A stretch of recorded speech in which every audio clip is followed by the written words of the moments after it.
প্রিয় ছাত্র বন্ধুরা, দীপঙ্কর ডিএসআর চ্যানেলটিতে তোমাদের স্বাগত জানাই। আজকে 2024 মাধ্যমিকের ভূগোল পরীক্ষা হয়ে গেল। আশা করি তোমাদের সবার পরীক্ষা ভালোই হয়েছে।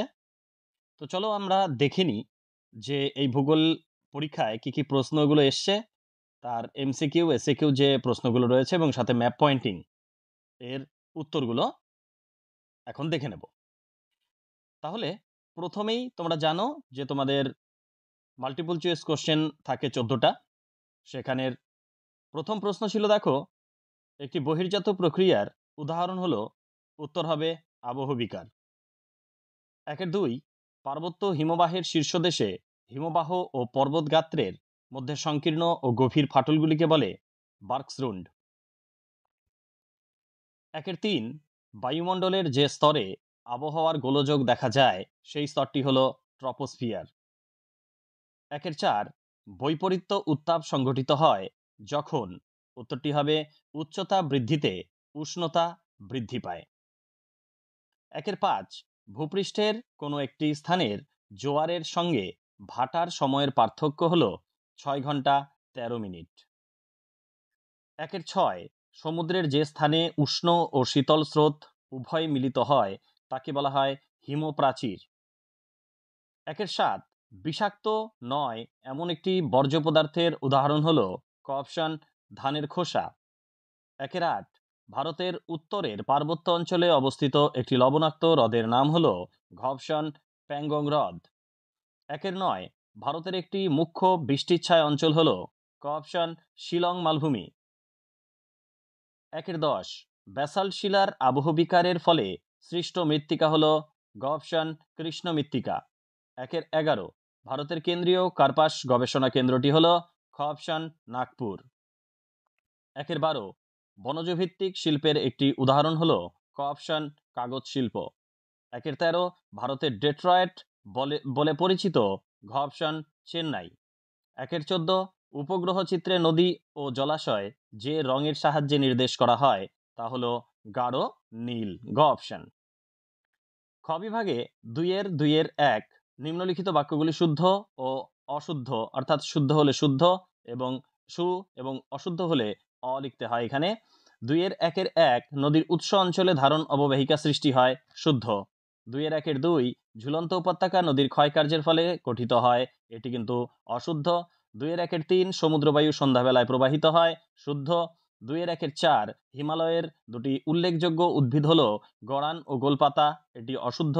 2-1 গোদাবরী নদী গ্রস্ত উপত্যকার মধ্যে দিয়ে প্রবাহিত, অশুদ্ধ। 2-1 আর্সেনিক একটি বিষাক্ত বর্জ্য পদার্থ, শুদ্ধ। 2-1 মহাকাশে প্রেরিত ভারতের প্রথম কৃত্রিম উপগ্রহের নাম অ্যাপোলো, এটি কিন্তু অশুদ্ধ। 2-2 উপযুক্ত শব্দ বসিয়ে শূন্যস্থান পূরণ করো। এখানে দেখো 2-1 প্রশ্ন, প্রপাতকূপ বা প্লাঞ্চ পুল সৃষ্টি হয় জলপ্রপাতের পাদদেশে। 2-2 বায়ুপ্রবাহ ও সমুদ্রস্রোত বিক্ষিপ্ত হয় কোরিওলিস শক্তির প্রভাবে। 2-3 নিরক্ষীয় অঞ্চলে পরিচলন ধরনের বৃষ্টিপাত সংঘটিত হয়। 2-4 শীতল ল্যাব্রাডর স্রোতের প্রভাবে নিউফাউন্ডল্যান্ড অঞ্চলে শীতকালে তুষারপাত হয়। 2-5 ব্যবহৃত ইঞ্জেকশন সিরিঞ্জ একটি বিষাক্ত বর্জ্য। 2-6 ন্যাপথা পেট্রোরাসায়ন শিল্পের প্রধান কাঁচামাল। 2-7 2011 সালের আদমশুমারি অনুসারে ভারতের সর্বনিম্ন জনঘনত্ব সম্পন্ন রাজ্যটি হলো অরুণাচল প্রদেশ। 2-3 প্রশ্ন, একটি বা দুটি শব্দে উত্তর দাও। 2-3 চুনাপথরযুক্ত অঞ্চলে নদীর ক্ষয়কার্যের কোন প্রক্রিয়ার প্রাধান্য দেখা যায়? দ্রবণ প্রক্রিয়া। 2-3 বায়ুমণ্ডলের কোন স্তরে মেরুপ্রভা দেখা যায়? আয়োনোস্ফিয়ারে। 2-3 কোন মহাসাগরে ঋতু পরিবর্তনের ফলে সমুদ্র স্রোতের দিক পরিবর্তন হয়? ভারত মহাসাগর। 2-3 কর্ণাটকে ব্যবচ্ছিন্ন মালভূমির নাম কি? মালনাদ। 2-3 কোন শক্তিশালী ক্রান্তীয় ঘূর্ণিঝড়ের প্রভাবে 2020 সালে দক্ষিণবঙ্গ ক্ষতিগ্রস্ত হয়েছে? সেটি হচ্ছে আমফান। 2-3 শ্বাসমূল কোন জাতীয় উদ্ভিদের একটি বৈশিষ্ট্য? ম্যানগ্রোভ জাতীয় উদ্ভিদের বৈশিষ্ট্য। 2-3 খনিজ তেল ও স্বাভাবিক গ্যাস বহনে কোন পরিবহন ব্যবস্থা খুবই উপযোগী? সেটি হচ্ছে পাইপলাইন। 2-3 ভূবৈচিত্র্য সূচক মানচিত্রে যে কাল্পনিক রেখার সাহায্যে ভূমির উচ্চতা দেখানো হয় তার নাম হলো সমোন্নতি রেখা। এবার ডান দিক বা দিক মেলানো 2-4 প্রশ্ন, সেটি হচ্ছে কাশ্মীর উপত্যকা হবে জাফরান চাষ, লুনি নদী রাজস্থান, রোডোডেনড্রন আলপীয় উদ্ভিদ, এবং 2-4 সালেম হবে শঙ্কর ইস্পাত কেন্দ্র। তাহলে 36 নম্বরের যে তোমাদের শর্ট কোশ্চেন সেটার উত্তর তোমরা দেখে নিলে। এবার ম্যাপ পয়েন্টিংয়ে চলে যাব। ম্যাপ পয়েন্টিংয়ে প্রথমেই দেখো যে প্রশ্নটি তোমাদের প্রথমে এসছে সেটি হলো মেঘালয় মালভূমি। মেঘালয় মালভূমি জায়গাটা তোমরা দেখে নাও, এটা কিন্তু মেঘালয় মালভূমি। দ্বিতীয় যে প্রশ্নটি সেটি হচ্ছে 6-2 দাগের মালাবার উপকূল। মালাবার উপকূল তোমরা এখানে দেখে নাও, মালাবার উপকূল কিন্তু করে দেওয়া আছে।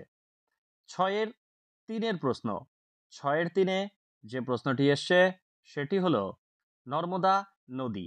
নর্মদা নদী এই জায়গাটাতে দেখাতে হবে। 6-4 6-4 এসছে শীতকালীন বৃষ্টিপাতযুক্ত অঞ্চল অর্থাৎ করমণ্ডল উপকূল। 6-5 নম্বর লবণাক্ত মৃত্তিকা। লবণাক্ত মৃত্তিকা তোমরা ম্যানগ্রোভ অরণ্য জায়গাটাও দেখাতে পারো, আর সাথে তোমরা ওই কচ্ছের রনের জায়গাও দেখাতে পারো। 6-6 নম্বর ভারতের কেন্দ্রীয় বনভূমি গবেষণা কেন্দ্র, সেটি হচ্ছে দেরাদুন। 6-7 পূর্ব ভারতের একটি চা উৎপাদক অঞ্চল, যে অঞ্চলটা তোমরা আসামটাকে দেখিয়ে দিতে পারো। আর 6-8 উত্তর ভারতের বৃহত্তম মোটর গাড়ি নির্মাণ শিল্পকেন্দ্র 6-8 সেটি কিন্তু গুড়গাঁও। এরপর 6-9 পূর্ব উপকূলের একটি স্বাভাবিক বন্দর, সেটি হলো বিশাখাপত্তনম। 6-10 বেঙ্গালুরু। বেঙ্গালুরু কিন্তু এই জায়গাটা। তাহলে তোমরা দেখে নিলে যে ম্যাপ পয়েন্টিং এর যে জায়গাগুলো সেগুলো এখানে প্রত্যেকটা করে দেওয়া রয়েছে। তোমরা একটু চেক করে নিতে পারো যে তোমরা ঠিক করেছো কিনা। পরের পরীক্ষাগুলোর জন্য প্রস্তুতি নাও। ভালো সবার পরীক্ষা। ভালো থেকো সবাই, ধন্যবাদ।